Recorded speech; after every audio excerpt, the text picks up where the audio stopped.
YouTube, how are you now? Sean here from the EDC Den. Welcome back to the channel, one and all. Ladies and gentlemen, today we are taking a look at this cold steel knife.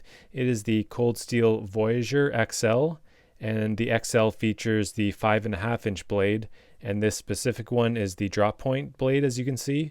So these Voyagers, they come in all different shapes and sizes, medium, large, extra large, all kinds of different blade shapes. I've never picked one up until I bought this one. The line really did evade me for quite some time. They've been around for ages, but I think it was primarily this FRN handle that was keeping me from purchasing one of these earlier. It's just the cheap plasticky handles, FRN or Grivery or what have you.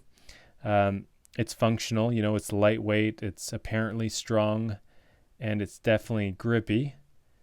You can see the mark that it makes on your hand once you lock in.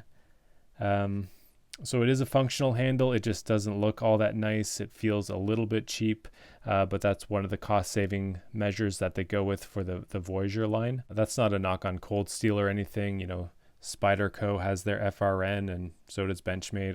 Most companies are going to offer a variety of handle materials, so this is just the entry level, I guess you'd call it. So Cold Steel describes this knife as a hunting knife, outdoor knife, utility knife. I don't have any immediate plans to go hunting or camping or anything, but we will take this out and do a few chores with it. But let's give you a little walk around the knife here. So we've got this beautiful 5.5-inch drop point blade with the stonewash finish. Looks real nice. They did a great job with the edge. It is very, very sharp. Cold Steel always puts a great edge on their knives. Here we can see the blade steel Oz 10A. So again, an entry-level steel, but there's a whole lot of it with the 5.5-inch blade. So a big blade, a big handle. We've got the thumb stud opening here, which is a dual thumb stud, so both sides, ambidextrous. And we were talking about these kind of cheapy handles. At least they do have liners. So you got these liners which are not skeletonized. They are steel, very thin, and they are just slightly nested into those handles. So nice thin package overall. Still a strong knife. Of course, many Cold Steels feature the lockback design. This is the triad lock. And it locks in very nicely. There's no wiggle, there's no blade play once you get this closed. A good solid lockup. And easy enough to disengage. It's right about where you want the tension for the back lock. I've also got a pocket clip here on the back side, and as you can see, that's removable, and you can also place it on the other side.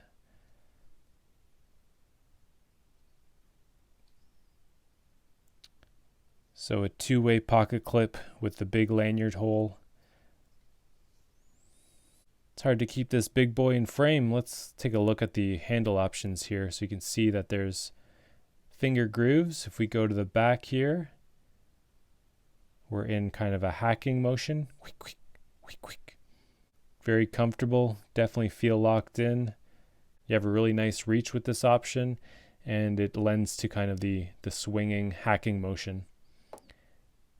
Then you can move on up here to the front of the knife, where you can take advantage of the thumb jimping.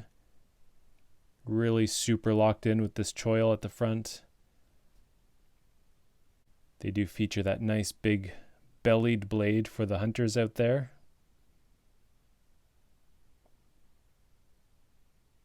And I'm not into hunting yet, but maybe I'll cook you guys a chicken and we'll slice it up just so we can see this go through some flesh.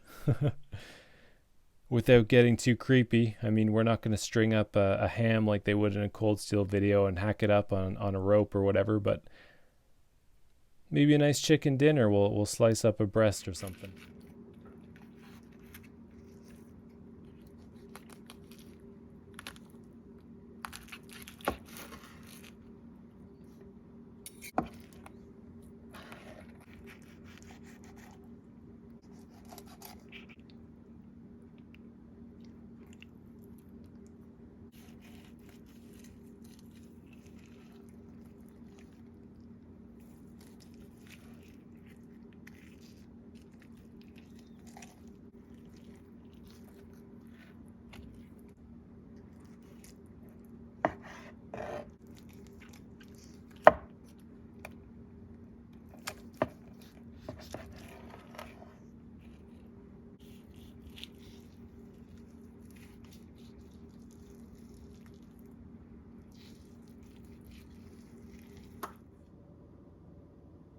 So why, after the Cold Steel Voyager line evading me all these years, did I buy this one? Well, I moved into a new area where I can carry larger knives, and I'm outside much more often. Just thought it'd be nice to have a very large folding knife that I could take out into the woods. The pocket clip works well, and this carries quite well in a pair of outdoor pants actually. So it is nice to have a folding locking knife that you can securely attach to your pocket if you're going for a hike or something. Another reason is it's darn cold up here in Canada for a good part of the year, and I wear gloves a lot, so I'll also roll that in when I do some of the cutting footage, but I can operate the knife one-handed, so opening and closing with gloves on. So just a big one-handed folding knife to go for my little walks outside, my hikes, and I've been enjoying it so far. So let's take a look at some of the footage and we'll summarize its performance to some degree. All right, back soon.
So there we have it, a few initial impressions and a little bit of use with the Cold Steel Voyager XL. It's a fun knife, it works well. It handled that chicken pretty well. It didn't go through it like a chef knife would, maybe, but it did get the job done. Of course, this would be great for all kinds of utility. And then we did a little bit of just shredding up some sticks for a little stick fire outside in the snow. It worked well for that. You're not going to be striking the ferro rod with this, but you'll have to bring your own striker. But a nice knife overall. Looking forward to carrying it more and using it more out here in the woods. And I'm sure it will make a few more appearances here on the channel. All right, guys, I hope you enjoyed the video. We'll talk to you real soon. Take care, everybody.